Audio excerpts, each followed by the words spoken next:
فقد قال الله تبارك وتعالى في القرآن المجيد والفرقان الحميد. أعوذ بالله من الشيطان الرجيم. بسم الله الرحمن الرحيم. وأما من خاف مقام ربه ونهى النفس عن الهوى فإن الجنة هي المأوى. وقال النبي صلى الله عليه وسلم: الإيمان يزيد وينقص، أو كما قال عليه الصلاة والسلام. میرے محترم معزز عزیز دوستوں بزرگوں، اللہ رب العزت کا بہت ہی بڑا فضل اور کرم، اللہ رب العزت نے ہم تمام کو حضور پاک صلی اللہ علیہ وسلم کی امت میں پیدا فرمایا، اور اللہ تبارک و تعالیٰ کا بہت ہی بڑا احسان اور اس کا کرم، اللہ تبارک و تعالیٰ نے ہم تمام کو فطرت اسلام پر پیدا کیا، اس پر باقی رکھا۔ اللہ تعالیٰ سے دعا فرمائے اللہ موت کی آخری سانس تک اللہ ہمارے ایمان کو سلامت رکھے، اللہ ہمارے ایمان کی حفاظت فرمائے، اور اللہ ہمارا خاتمہ بالخیر فرمائے۔ میرے محترم عزیز دوستوں، ہمارا یہاں اجتماع کے اندر 2 دن سے یہاں بیٹھ کر ہم دین کی باتوں کے مذاکرے کو سن رہے ہیں۔ اللہ تعالیٰ سے دعا فرمائے کہ اللہ تبارک و تعالیٰ ان باتوں پر ہم تمام کو اور اس پورے مجمع کو اللہ عمل کی توفیق عطا فرمائے۔ بڑے اونچے مقصد کے لیے یہ دعوت کی عظیم محنت ہو رہی ہے۔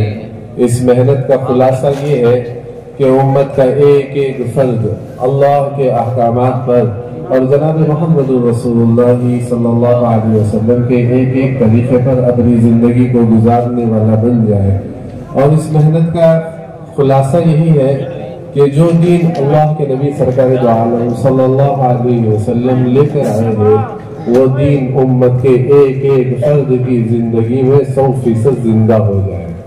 ہماری زندگیوں کے اندر خیر، ہماری زندگیوں کے اندر اس اسلام کی عظمت اور محبت، یہ ساری چیزیں ہمارے دلوں کے اندر پیدا ہو جائے، یہ اصل اس مبارک کی محنت کا خلاصہ ہے۔ ہمارے بڑے مولانا انعام الحسن صاحب رحمۃ اللہ تعالی علیہ فرمایا کرتے تھے کہ اس محنت کے ذریعے سے، جیسا کہ آپ نے کارگزاری سنی، الحمدللہ ہمارے پورے اس علاقے کے اندر 100 جماعتوں نے محنت کی، ایک ایک گھر گئے، ایک ایک فرد پر گئے، کوئی قریہ نہیں چھوٹا، ایسی بستیوں پر بھی گئے جہاں پر مسلمان ہیں، مسجد نہیں ہے، ان جگہوں پر بھی پہنچے، کئی جگہوں پر اذان نماز کو زندہ کیا، کئی جگہوں پر مکاتب قائم ہوئے۔ الحمدللہ ایک محنت، اور پھر اس محنت کے نتیجے سے ایک اتنا بڑا اجتماع، اور اجتماع میں اتنا بڑا مجموعہ آیا ہے۔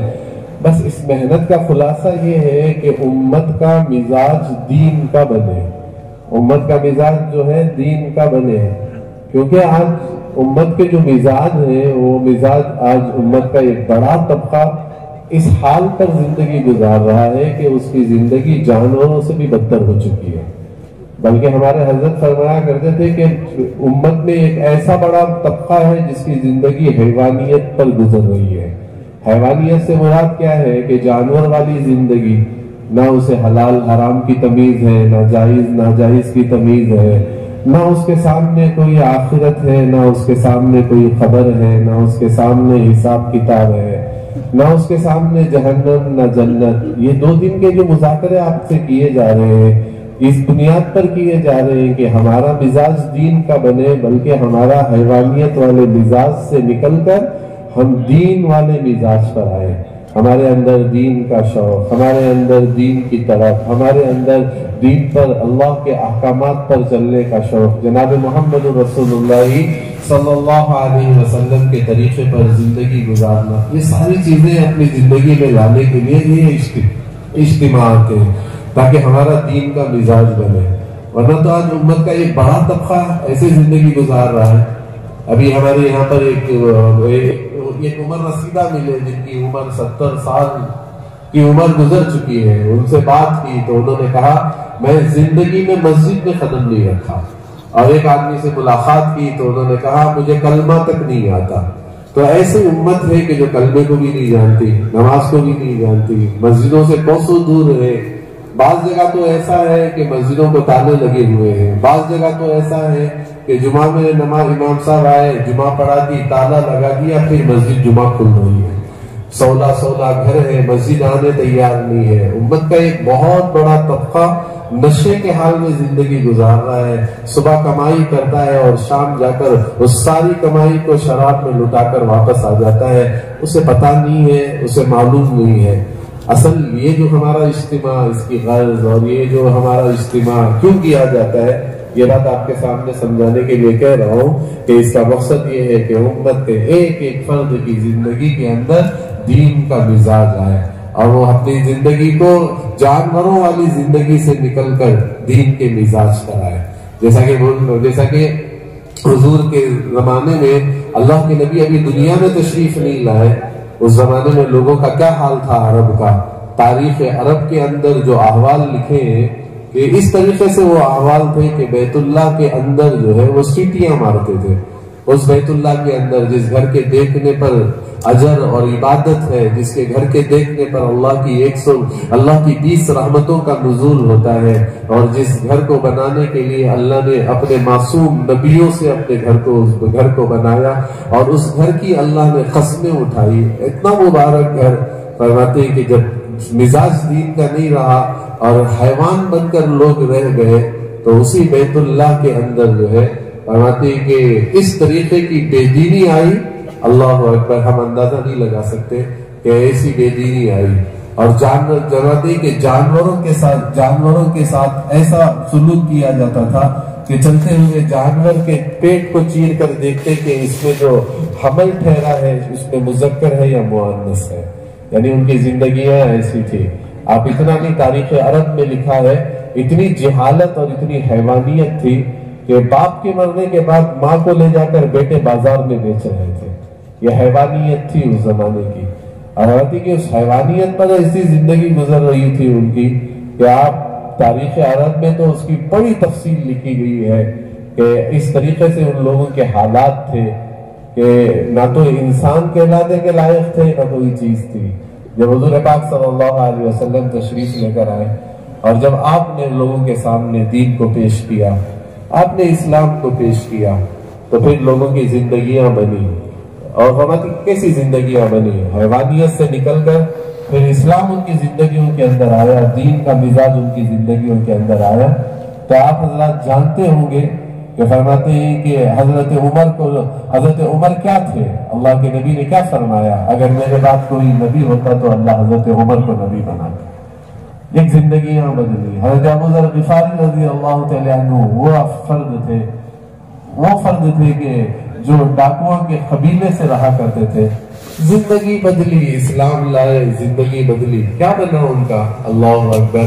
اللہ کے نبی نے فرمایا زمین کے اوپر آسمان سے نیچا، فرماتے آسمان سے نیچے اور زمین سے اوپر، فرماتے کہ ابو ذر غفاری سے بڑا سچا کوئی دنیا میں نہیں ہے. ایک زندگی بنی. اللہ اکبر. جب مدینہ منورہ میں جب اسلام گیا، دین کا مزاج بنا مدینہ منورہ کے اندر، حضور پاک صلی اللہ علیہ وسلم تشریف لے گئے.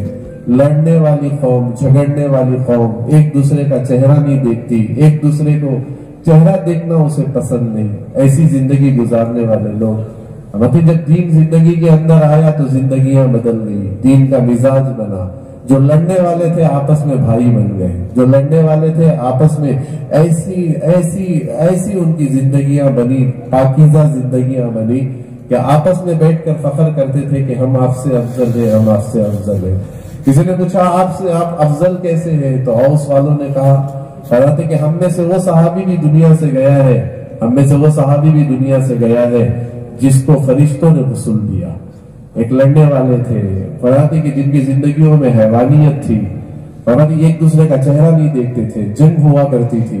مگر جب زندگیوں کے اندر دین آیا، یہی مقصد ہے دعوت و تبلیغ کا، یہ اجتماع کا یہی مقصد ہے. یہاں بیان سنانے کے لیے نہیں بلایا جا رہا ہے، بلکہ یہاں پر ایک ذمہ داری کا احساس دلایا جاتا ہے. اور ذمہ داری کا احساس یہ ہے کہ ہم بھی وہ زندگی کو بنا کر جائیں جو مطلوب ہے، جو اللہ چاہتا ہے، اور جو اللہ کے نبی نے زندگی کے گزارنے کا جو طریقہ بتایا ہے وہ زندگی کے اندر ہمارے آ جائے. دیکھو وہ جو لڑنے والے تھے ان کی زندگیاں کیسے بدل گئی. اور خود اوس والے کہتے ہیں ہم میں سے ایک صحابی وہ بھی گزرا ہے جن کے جنازے پر 70,000 فرشتے اترے.